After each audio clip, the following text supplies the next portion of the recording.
Right now, you are almost certainly safe. The doors are locked. The walls are solid. Nothing in the dark outside is hunting you. And yet some nights you lie awake with your heart going too fast, scanning for a threat that isn't there. But for almost the entire span of human history, there were no walls thick enough, no doors that locked, and no such thing as truly safe. By the end of this, you will understand exactly what kept your ancestors awake, and why your body still wakes up looking for it tonight. Ask most people what early humans feared and they picture the obvious answer. Teeth, claws, a big cat in the long grass. And predators were real. But the thing your ancestors feared most was not the lion. It was something far quieter and far closer to home. Start with the dark because the dark was not empty.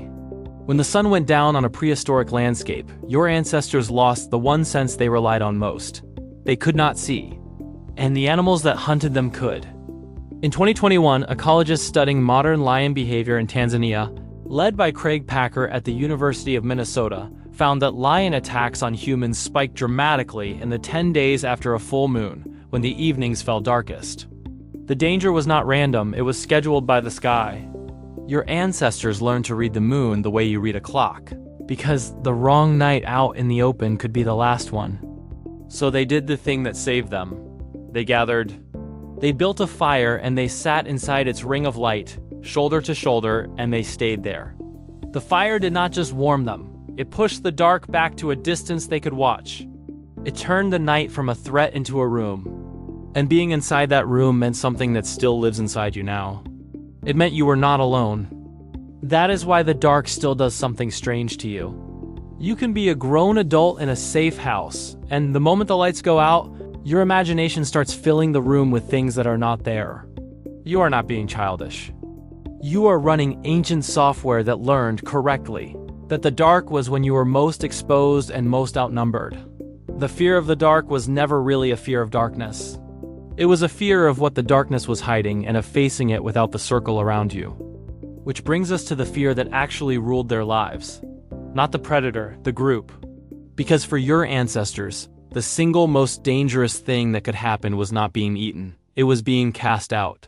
A human alone in the wild did not last long. No one to share the watch at night. No one to share food when the hunt failed. No one to raise the alarm. For roughly 95% of human history, your survival depended completely on the band of people around you. To lose them was to die. Not as a metaphor, as a fact. So your ancestors became exquisitely sensitive to one question. Am I still wanted here? They watched for the cold shoulder. The whisper that stopped when they walked over. The sense that the group was turning. A change in how someone said their name. The ones who felt that danger early, who read the room and corrected course before they were ever pushed out, those were the ones who survived to become you. The anxious ones. The ones who could not stop scanning the faces around them. The calm ones, the ones who shrugged off a frosty silence and assumed everything was fine, were far more likely to be the ones left behind. You did not inherit your calm ancestors. You inherited the ones who worried. This is where the history stops being a story about them and becomes a story about you. Because that ancient alarm never switched off. In 2003, a psychologist named Naomi Eisenberger at the University of California, Los Angeles, ran an experiment that should not have worked the way it did. She put people in a brain scanner and had them play a simple ball-tossing video game with two others. Partway through, the other two stopped throwing the ball to them. That was it. A digital snub from strangers they would never meet. And the scan lit up the dorsal anterior cingulate cortex, the same region that activates when your body is in physical pain. Social rejection did not feel like being left out. To the brain, it registered as injury. You already know this without the scanner. Think about the last time someone left you on read. The text that never came back. The group chat that went quiet when you spoke. It stung in a way that made no logical sense because logically nothing happened. No one hit you. Nothing was lost. But your brain was not running modern logic. It was running a 500,000-year-old program that says exclusion equals danger, and danger demands a stress response right now. That same program is why a room full of strangers can make your hands shake. In a band of 150 people, your reputation was your life insurance. Everyone knew everyone, and what they thought of you decided whether you ate, Whether you were defended, whether you had a future. Lose status in front of the group and you lost protection, food, and mates all at once. So your nervous system learned to treat being judged by a group as a genuine threat to survival, on the level of being stalked. This is why surveys keep finding that the fear of public speaking ranks above the fear of death for a large share of people. Stand in front of a crowd and your mouth goes dry, your heart pounds, your hands shake. That is your body preparing to fight or flee. Your rational mind knows a presentation cannot kill you. The older system underneath has never believed it for a second. And the fear followed your ancestors into the daylight too, into the part of life you would least expect, strangers. To you, a new face is neutral. A person on the train, a name in your inbox. To your ancestors, an unknown human appearing at the edge of camp was one of the most loaded moments imaginable. They might be a trading partner. They might be a raider. There was no way to know in the first few seconds, and the first few seconds were all you got.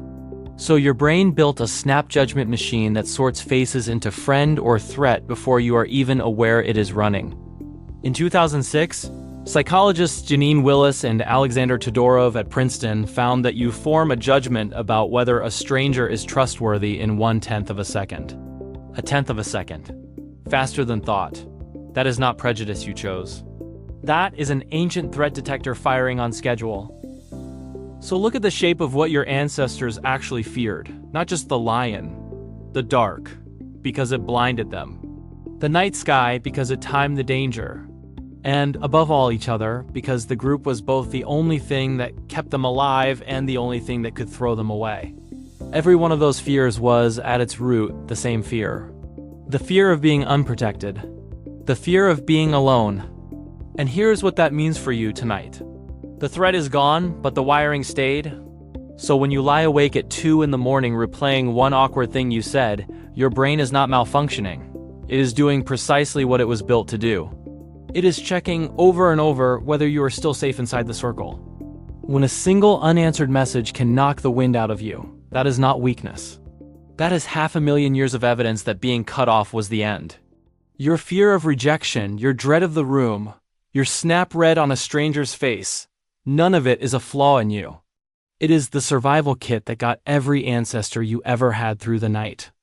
Tonight, when you check your phone one last time before sleep, and you feel that small pull to see who replied, who reacted, who left you on read, notice it. That pull's not vanity. It is the oldest question your species has ever asked, dressed up in a glowing screen. Am I still wanted here? Your ancestors asked it around a fire. You ask it in the dark, holding a rectangle of light, and the answer still matters to your body just as much as it did to theirs. Which of these fears do you feel the most even though you know you are safe?